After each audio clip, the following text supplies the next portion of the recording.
وبروزه صلى الله عليه وسلم في هذا العالم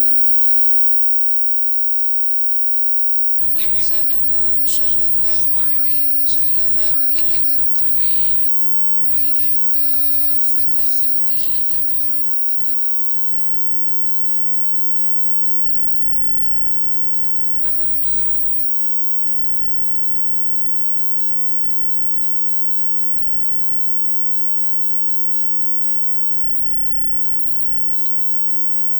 وذاته وروحه وجزئيته وكليته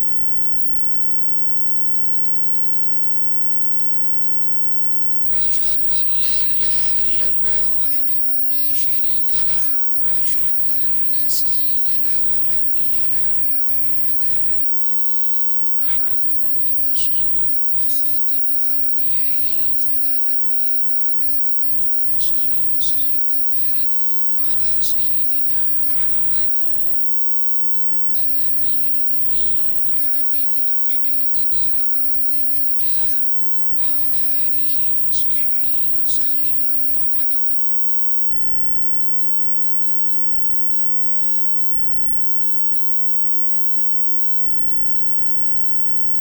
Alhamdulillah para ahli majelis rahimakumullah.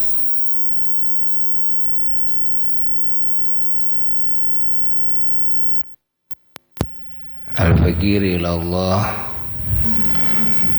memuji kepada Allah Jalla Jalaluhu wahdah atas segenap nikmatnya, karunia-Nya, baik kepada pribadi, keluarga,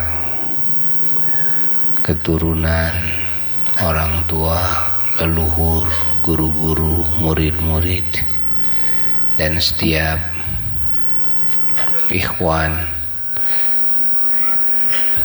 yang Al-Fakir cintai, yang mencintai kepada Al-Fakir, yang Al-Fakir sayangi, yang menyayangi kepada Al-Fakir, yang berbuat baik kepada Al-Fakir, dan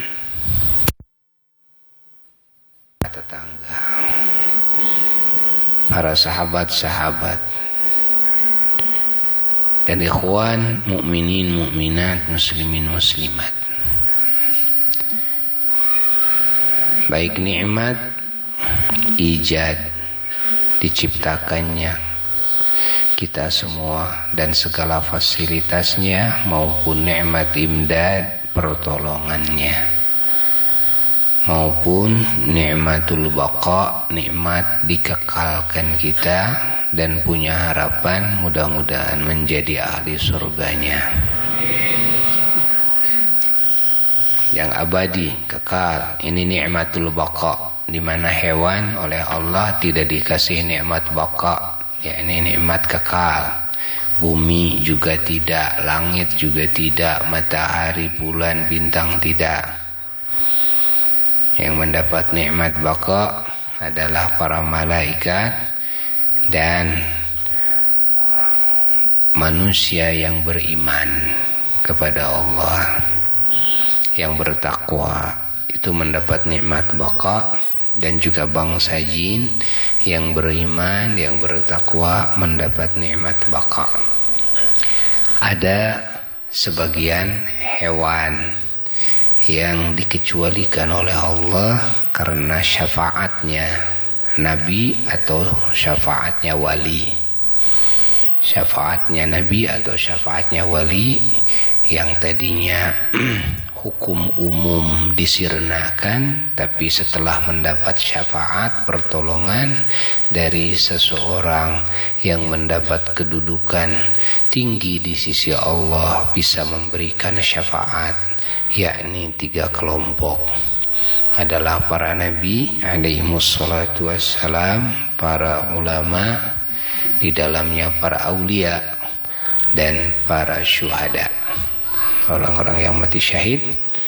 Maka dikecualikanlah seperti pohon kurma yang disyafaati oleh Nabi sallallahu alaihi wasallam. Pohon kurma tatkala yang lain disirnakan, pohon kurma itu malah diabadikan oleh Allah di surga. Dibangkitkan lagi pohon kurma tersebut di surga. Hidup itu selama-lamanya kekal di surga. Ada lagi di antaranya adalah hewan-hewan yang diabadikan.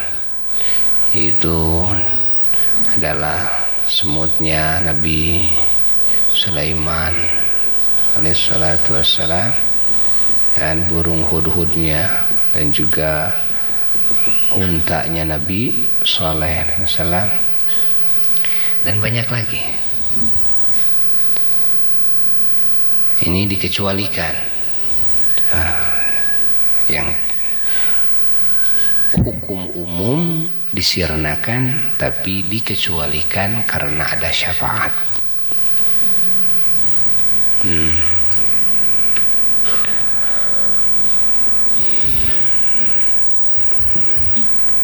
Bahkan menurut para aulia, kalau syafaat itu bisa saja terjadi dari siapapun yang mempunyai kedudukan bisa memberikan syafaat. Apa yang dia kehendaki bisa dibawa ke surga. Bisa. Mau membawa hewan, mau membawa tumbuh-tumbuhan, mau membawa apa saja bisa. Bukan cuma yang tertera di dalam hadis saja. Adapun kalau untuk dalil, untuk hujah, itu harus berdasarkan dalil, ya, berdasarkan keterangan yang jelas dari Quran, dari Sunnah. Mana dalilnya bahwa di antara hewan atau tumbuh-tumbuhan ada yang dikekalkan hukumnya, sementara bumi ini dengan seisinya disirnakan, langit pun disirnakan, matahari, bulan, bintang disirnakan, tapi kok ada tumbuh-tumbuhan yang dikekalkan, ada hewan yang dikekalkan. Nah, itu harus berdasarkan keterangan. Itu cuma segelintir, hanya dalam jumlah bilangan yang sangat kecil yang terdapat keterangan-keterangannya. Namun kalau melihat dari sisi alasan dikekalkan itu, diantaranya adalah karena syafaat. Kalau karena syafaat, maka setiap yang memiliki kedudukan bisa memberikan syafaat, pada hakikatnya bisa mensyafaati siapapun dan apapun sehingga dibawa ke surga. Bisa. Itu penjelasan daripada para aulia-aulia Allah. Maka kita semuanya harus yakin terhadap kedudukan syafaatnya para aulia, syafaatnya para ulama-ulama Allah, syafaatnya para syuhada-syuhada Allah, syafaatnya para nabi-nabi Allah.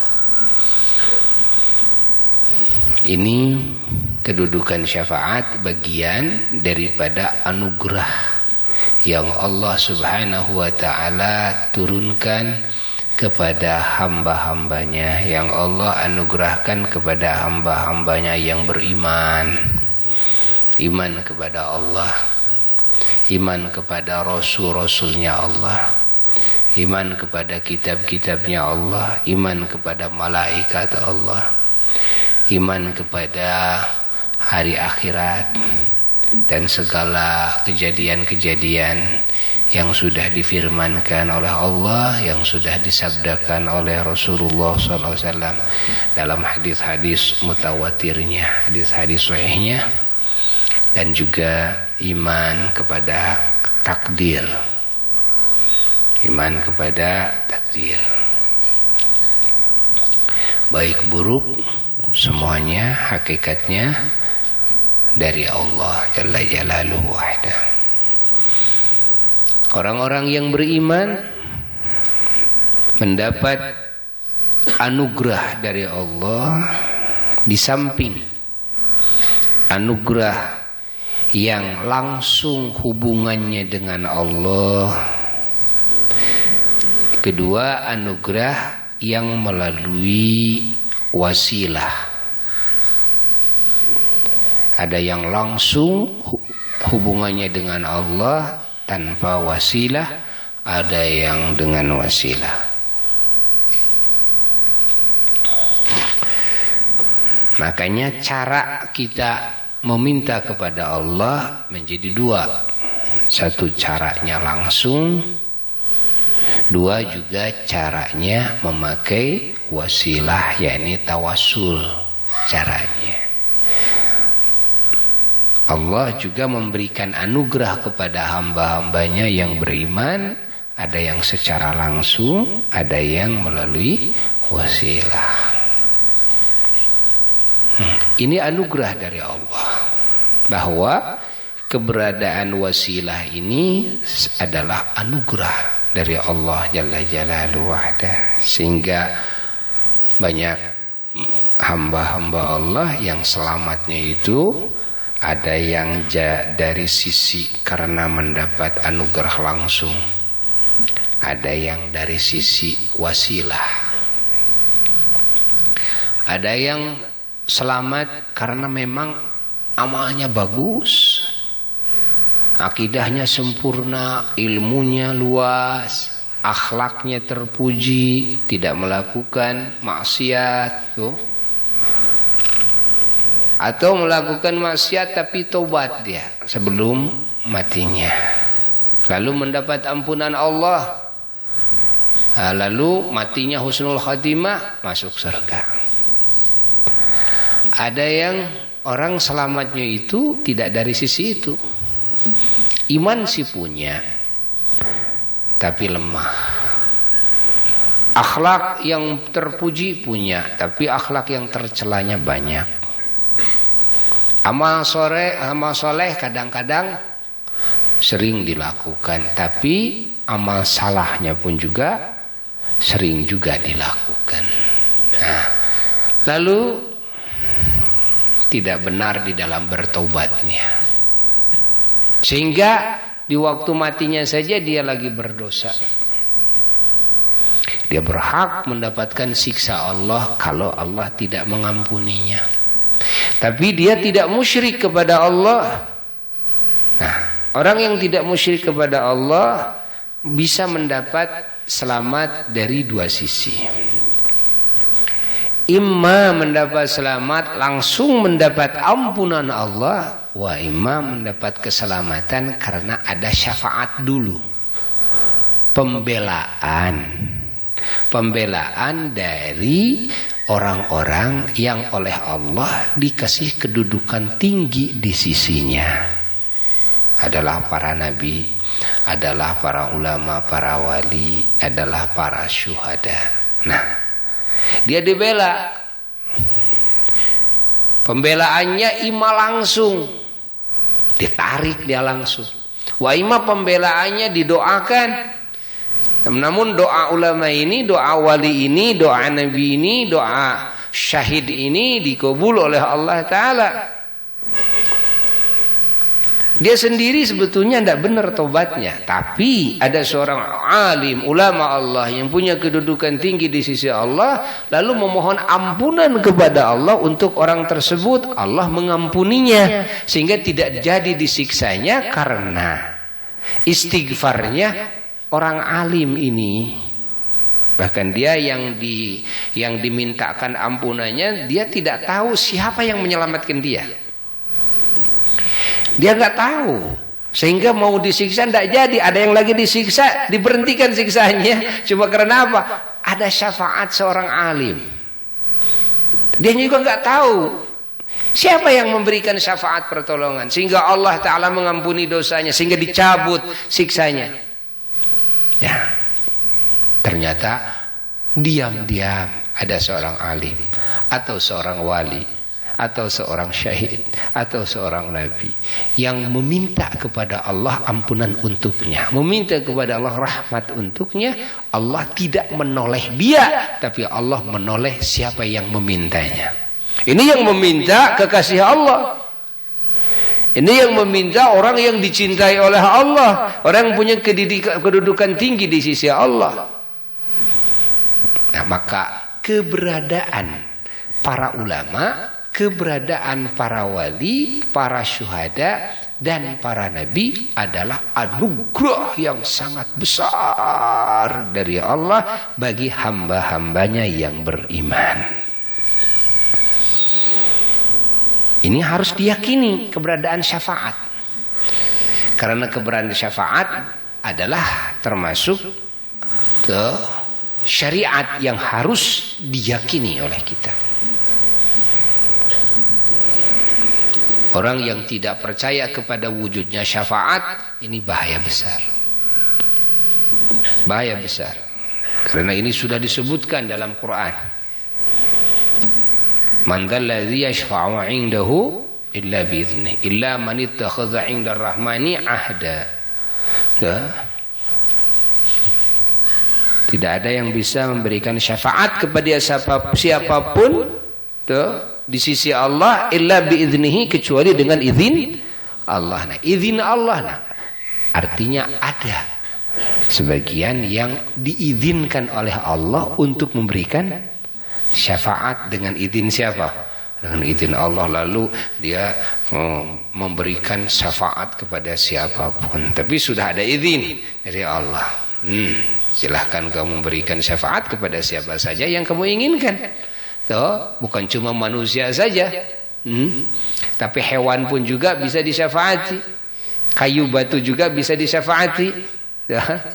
Seperti Nabi mensyafaati pohon kurma tersebut, sehingga pohon kurma tersebut yang tadinya semua yang ada di bumi ini disirnakan, dikecualikan. Ini pohon kurma masuk surga. Kenapa? Syafaatnya Rasulullah SAW.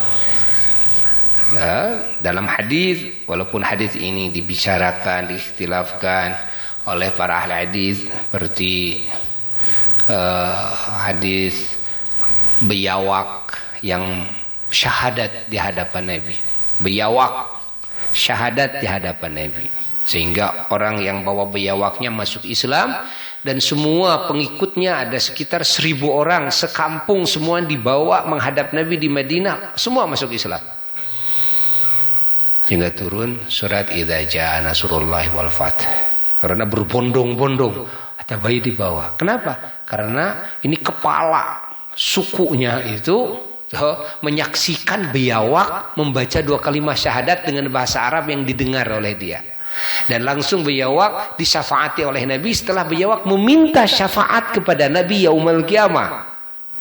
Allah, syafaat biawak salah satu yang disyafaati oleh Nabi, dikecualikan biawak. Andai kata biawak tahu kepada Nabi siapa Nabi, kedudukan Nabi itu seperti apa, sehingga bisa memberikan syafaat, bisa membalikan hukum yang tadinya hukum kepada hewan itu disirnakan, dibalikan hukumnya menjadi dikekalkan. Subhanallah. Dengan apa? Syafaat. Karena syafaat bagian, syafaat ini bagian daripada wewenang Allah Subhanahu wa taala, ketentuan Allah Subhanahu wa taala yang Allah tentukan. Bahwa Allah taala membuat hukum satu sisi begini. Nah, ini hukum umum. Ada lagi membuat aturan, ada aturan syafaat. Ini aturan syafaat. Dua-duanya Allah yang menentukan. Dua-duanya Allah yang atur. Dua-duanya Allah yang menghendaki. Maka kita tidak bisa menafikan salah satunya. Kita wajib iman kepada dua-duanya. Ini ada jalur yang umum, ada jalur syafaat. Makanya kita jangan heran kalau kita dengar manaqib Sultan Aulia bisa begitu, bisa begini. Enggak usah heran kok, itu karena beliau adalah orang yang sudah mendapat wewenang dari Allah bisa memberikan syafaat. Kalau sudah punya wewenang, itu urusan beliau dengan Allah. Urusan kita tidak akan nyampe kepada urusan orang-orang seperti itu. Itu urusan beliau dengan Allah. Mau gimana aja itu terserahnya. Para aulia-aulia Allah memang begitu semuanya, walaupun berbeda-beda makomnya, kedudukannya. Para ulama-ulama Allah, kalau betul-betul ulama-ulama Allah begitu pula. kecuali ulama-ulama ahli dunia, ulama-ulama yang memang hatinya ada cacat di dalam akhlaknya kepada Allah, ulama-ulama yang memang terkelabui oleh dunia, terkelabui oleh fitnah hawa nafsu, terkelabui oleh godaan setan. Ini tidak termasuk kepada kelompok ulama-ulama Allah. Ulama-ulama Allah itu ulama-ulama akhirat, ada ciri-cirinya. Itulah ulama-ulama yang oleh Allah dikasih kedudukan tinggi, bisa memberikan syafaat. Maka kita semuanya terus harus merapat kepada para ulama, merapat kepada para aulia. Harus sering kita bertawasul dengan kebesaran ulama, kebesaran aulia. Kita harus sering membuat ihsan, kebaikan, menghadiahkan pahala amal kepada para ulama, para aulia, para syuhada, para salihin, para anbiya mursalin alaihimus salatu wassalam, wabil khusus kepada junjunan alam Kangjeng Nabi Muhammad SAW. Kebaikan kita kepada beliau-beliau sesungguhnya tidak seimbang dengan kebaikan beliau-beliau kepada kita. Kebaikan kita kepada beliau-beliau adalah satu jalan sambungan, satu jalan sambungan untuk mendapat aliran kebaikan dari beliau-beliau yang sangat hebat. Meskipun kita menghabiskan umur untuk berbuat baik kepada Nabi, kepada para wali, para ulama, tetap tidak akan seimbang dengan setetes kasih sayang daripada beliau-beliau kepada kita. Setetes kasih sayang beliau-beliau kepada kita bisa menyelamatkan kita dari api neraka. Kebaikan kita belum tentu sampai, kebaikan kita belum tentu diterima oleh Allah. Kita sering berdoa, doa kita yang masih terhalang karena dosa kita berbeda dengan doa beliau-beliau yang sudah tidak ada halangan antara dirinya dengan Allah Jalla Jalaluhu wahda. Maka belajar kita berbuat baik kepada para ulama, kepada para aulia dengan sering hadiah, menghadiahkan bacaan-bacaan ila ruhi itu juga dengan sering tawasul, memohon kepada Allah dengan kebesaran para ulama-ulama Allah, dengan sering ziarah tuh, dengan sering hadir di majelis-majelis ilmunya, dengan mencintai, dengan merindukan, dengan mengagungkan, dengan banyak memuji. Bahwa memuji ini berefek. Apa efeknya?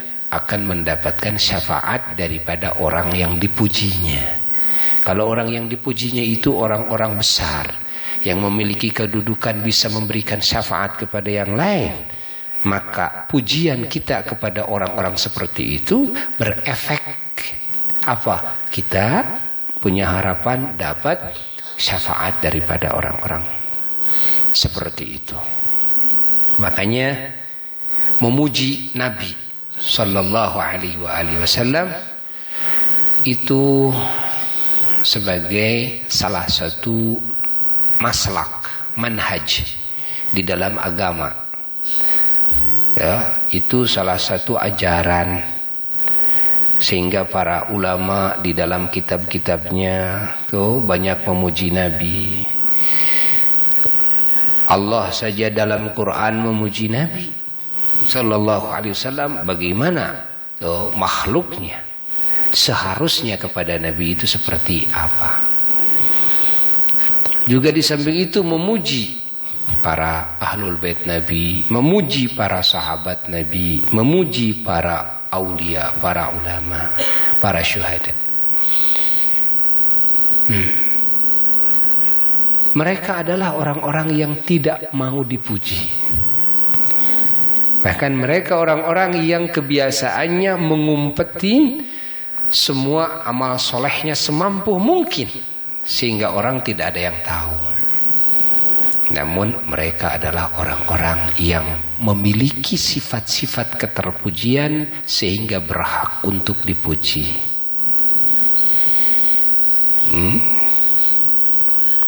Dan kita memujinya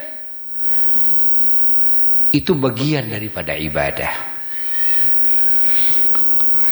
Apa dasarnya? Dasarnya Allah memujinya.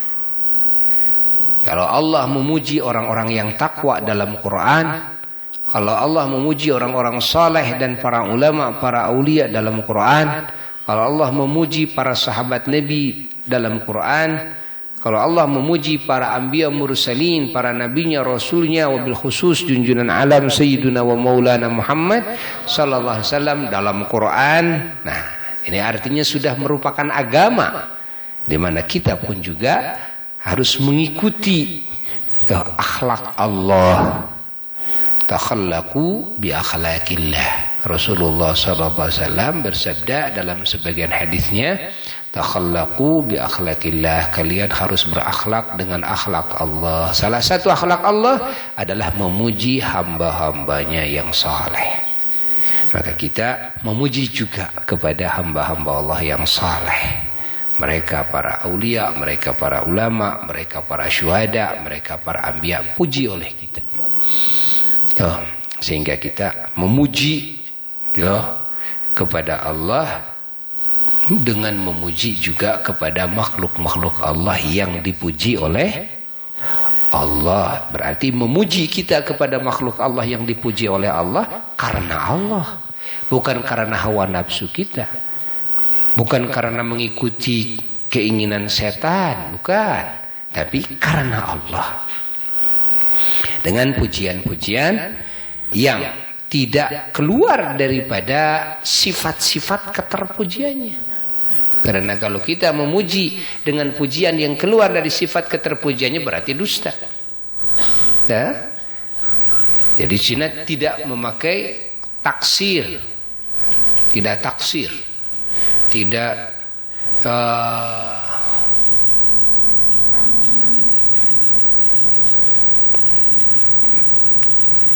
tidak juga memuji dengan pujian yang kurang,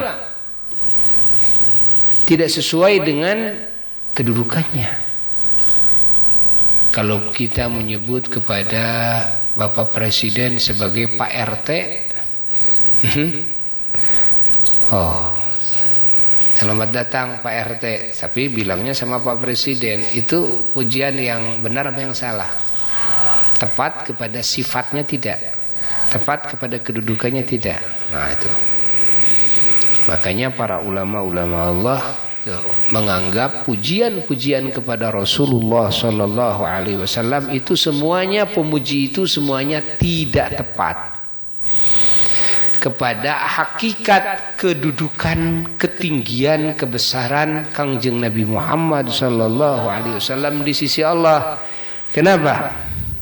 Karena kalau Allah memuji seperti itu, kita tidak akan mungkin bisa menyamai pujian Allah kepadanya seperti itu.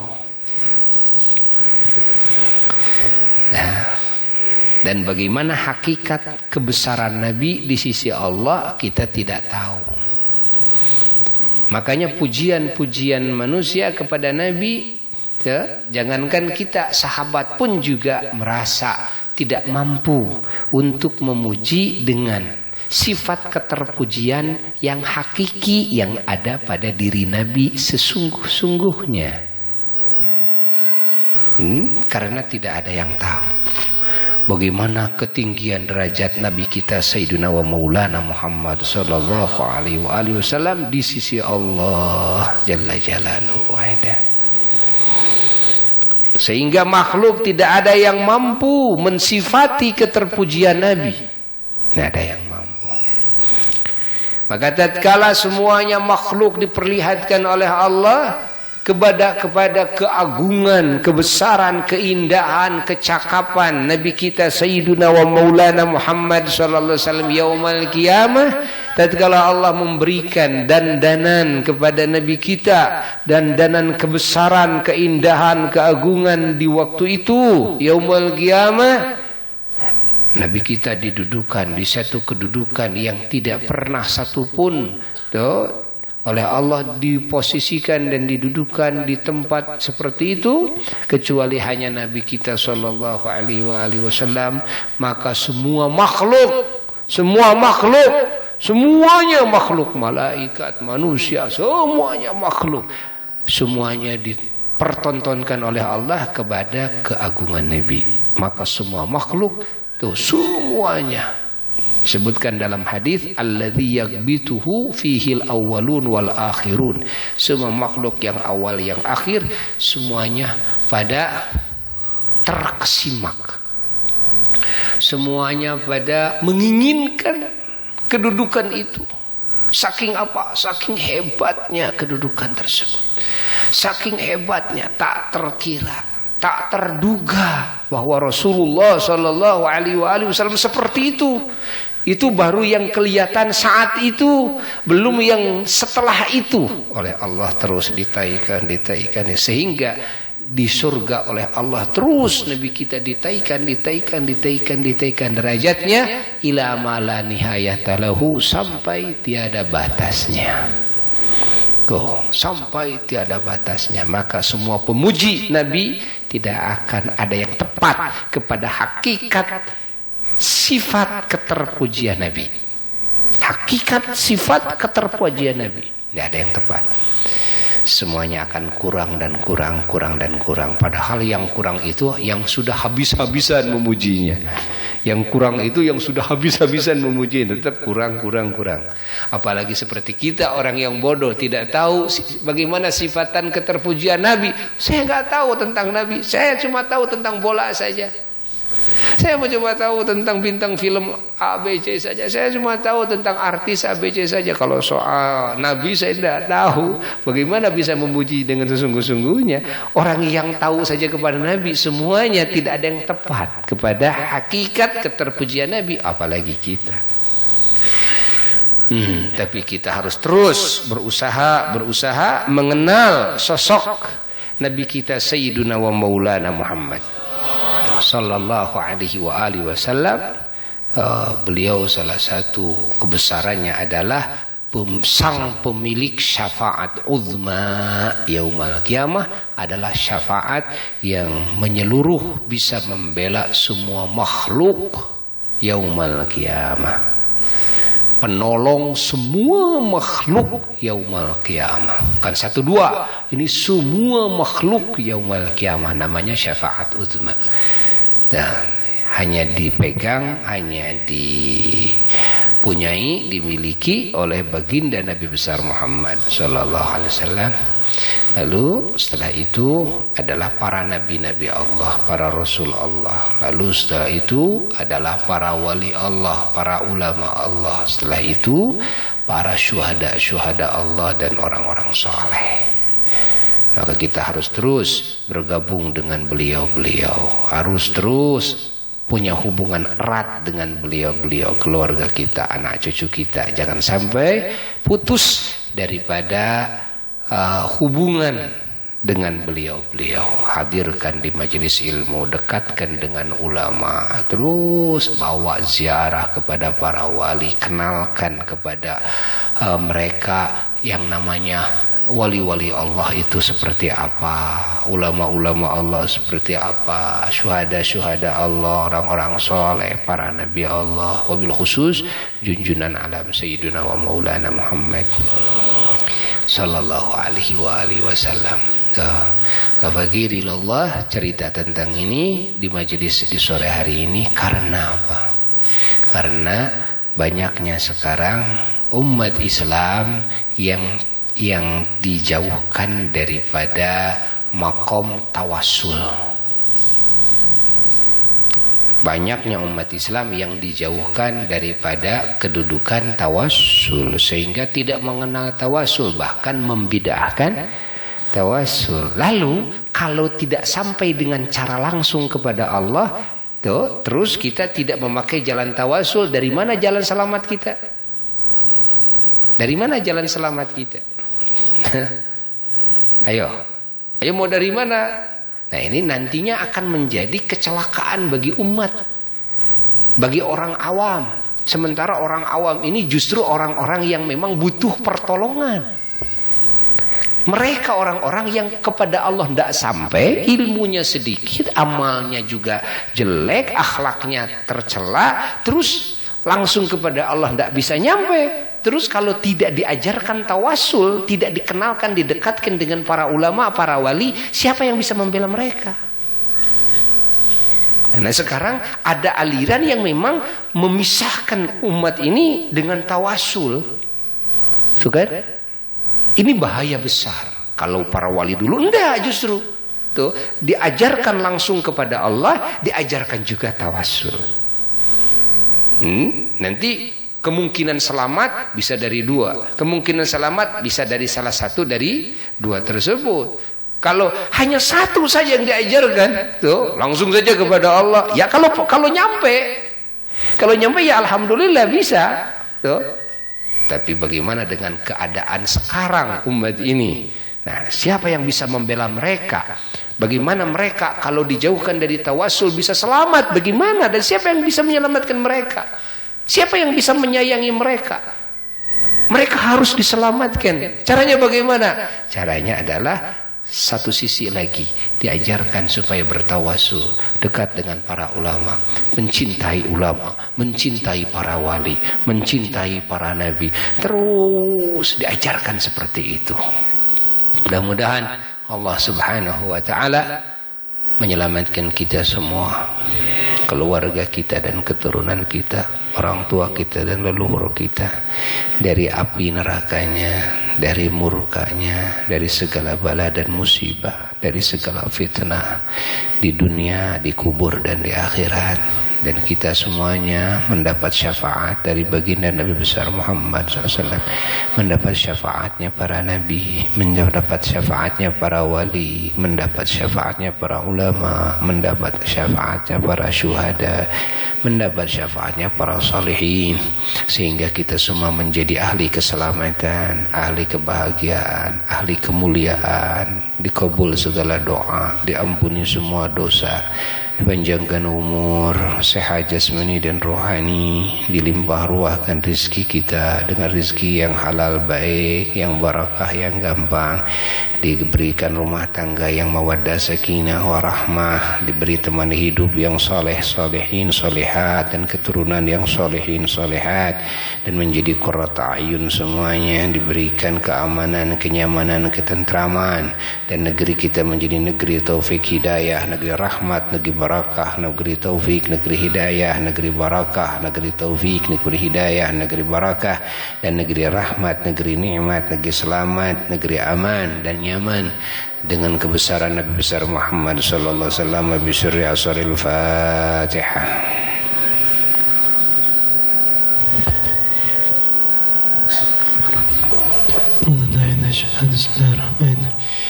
إن الله وملائكته يصلون على النبي يا أيها الذين آمنوا صلوا عليه وسلموا تسليما اللهم صل على سيدنا محمد وعلى آله وصحبه وسلم. الله أكبر الله أكبر الله أكبر الله أكبر الله أكبر الله